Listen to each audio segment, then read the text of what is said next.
Bryan Harsin is back in Boise, tasked with keeping Boise State in the national spotlight. We have a large amount of responsibility to uphold at Boise State, so we need to attack that. We need to add our spin onto it.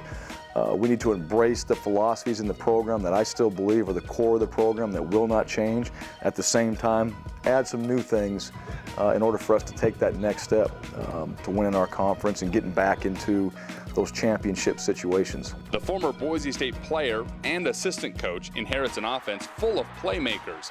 At quarterback, Grant Hedrick is back after leading the Broncos last season with 16 touchdown passes versus just 5 interceptions. That has carried over into spring, which has carried over into summer, and that needs to show up in fall and into the season.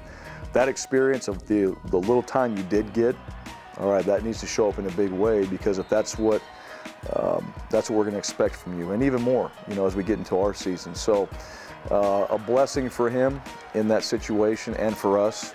I think he grew a lot last year when he did get thrown to the fire a little bit, and he improved last season, even from that first game against Nevada to the bowl game, and you get to see him grow. And he kind of continued that growth this offseason, spent a lot of time in the film room, a lot of time on the field, just working on his craft. He's one of the hardest working guys I know, and that's what's really nice about Grant. He's never going to be satisfied, and I think he's going to have a great year, I think. And Hedrick's top target will likely be wide receiver Matt Miller, who has a chance to become Boise State's all-time receptions leader by season's end. I think it means something to me down the road, 10 years from now. Right now, I don't really care about the records. If I have 0 catches in a game and we win the game, I'll be the happiest guy in the locker room. And hopefully 10 years that record, if I do break it, is broken again. What he's done has been great. The record is not his focus. The goal for him as a senior is he wants to go out and leave this place better than he found it. And he wants to have a type of legacy when he leaves here, and this is the year to do that when you're a senior. The ground game will once again be anchored by Ajayi, who averaged 5.7 yards per carry as a sophomore in 2013. Hopefully the same type of production, if not more. That's really what you want. We are going to run the football. Jay is going to be a huge part of that. We feel like we have to do that to have success in the way we're going to do our system. But ultimately, I don't want last year's numbers to be the focus on what his season is about this year. It's about him being the very best player he can be.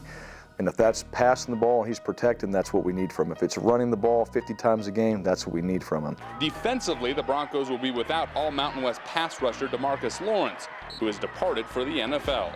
I think that, there's going to be other players that are going to step up. There's going to be other players making plays. I think that we have a couple of young defensive ends on the other side last year, a couple freshmen in Kamale and Gabe, that are going to both be more experienced this year, and they were really good pass rushers and really learned a lot last year, grew physically over the offseason, and I think those are some guys that can step up and really make a name for themselves this year. Boise State kicks off the season once again on the national stage in the Chick-fil-A Kickoff Classic against Ole Miss on Thursday, August 28th at the Georgia Dome in Atlanta. The last opener we won was in this stadium against Georgia, and so we had a couple years there at Michigan State and Washington where we didn't open off the season so well, and so obviously we're kind of motivated by that this year going into it, that first game is a big opportunity. You look at when we've won the first game and how we've done that season, it usually correlates pretty well. As a player, that's why you come to Boise State, because you want to be in one of the first games of the year and you want everybody to watch. And you get one shot to make a first impression, and so that's early in the season, and we get to do it on that stage against that type of opponent. That's exciting for us. For the Mountain West Network, I'm Jesse Kurtz. Into the end zone.